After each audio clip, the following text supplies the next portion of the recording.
আসসালামু আলাইকুম এভরিওয়ান। তো দেখো, আমি একটা মাংসের রেসিপি নিয়ে চলে এসেছি।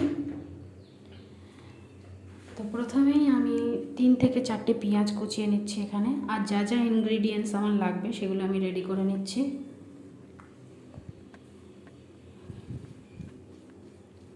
পুরো রান্নাটাই আমি সিম্পলভাবে করব।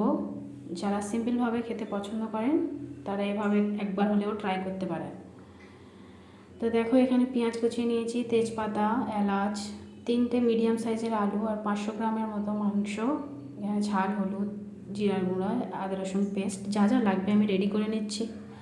আর লাগবে, আমি পুরো রান্নাটাই করব সর্ষের তেলে।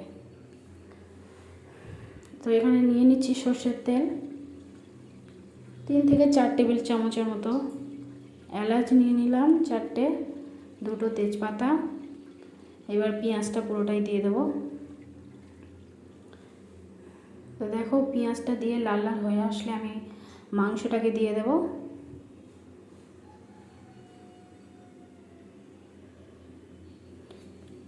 মাংসটা দিয়ে আমি কিছুক্ষণ কষাবো আর কি। তো এবার আমি দিয়ে দেবো 3 টেবিল চামচের মতো লবণ। প্রথমেই একেবারে বেশি লবণ দেবেন না, চাইলে আবারও দেওয়া যাবে। তো আমি খানিকক্ষণ একটু কষিয়ে নেব আর দেবো এবারে আদা রসুন পেস্ট।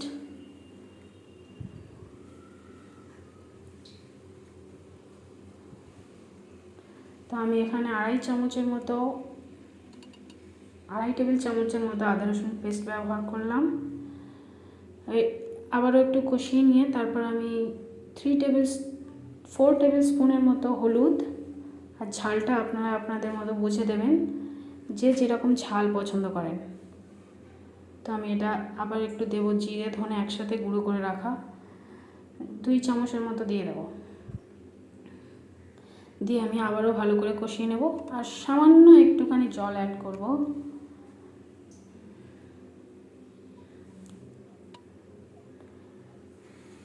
একদম অল্প পরিমাণে, খুব বেশি জল দেওয়া যাবে না, একদম সামান্য পরিমাণে জল দেব।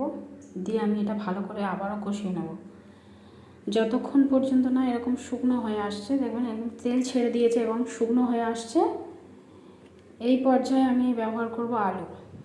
তো আলুটাকে আর একটু নেড়ে নেব।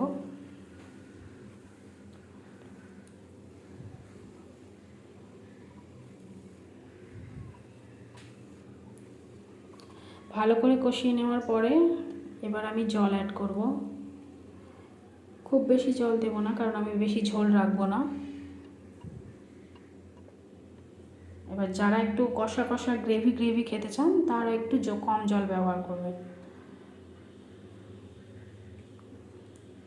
তো এবার আমি ঢাকনা বন্ধ করে 4টে হুইসেল দিয়ে নেব লো ফ্লেমে। 4টে হুইসেল দেব। এখানে মনে রাখবেন যে যদি হাই ফ্লেমে 4টে হুইসেল দেন তাহলে সেক্ষেত্রে কিন্তু মাংস সিদ্ধ হওয়ার না চান্স থাকতে পারে। তো লো ফ্লেমে অবশ্যই হুইসেলটা দেবেন। তো দেখো, এই তো রেডি গরম গরম মাংস কষা, যেটা রুটি, ভাত অথবা পরোটা, লুচি যে কোনোর সাথে অসাধারণ স্বাদের খেতে হয়, অসম্ভব সুন্দর লাগে খেতে। আপনারা চাইলে এবার এরকম সিম্পল ঘরোয়াভাবে ট্রাই করতে পারেন। আশা করি এই রেসিপিটা একবার হলেও ট্রাই করবেন। আর অবশ্যই জানাবেন যে কমেন্টে, আর ফলো করে দেবেন পেজটা অবশ্যই কিন্তু।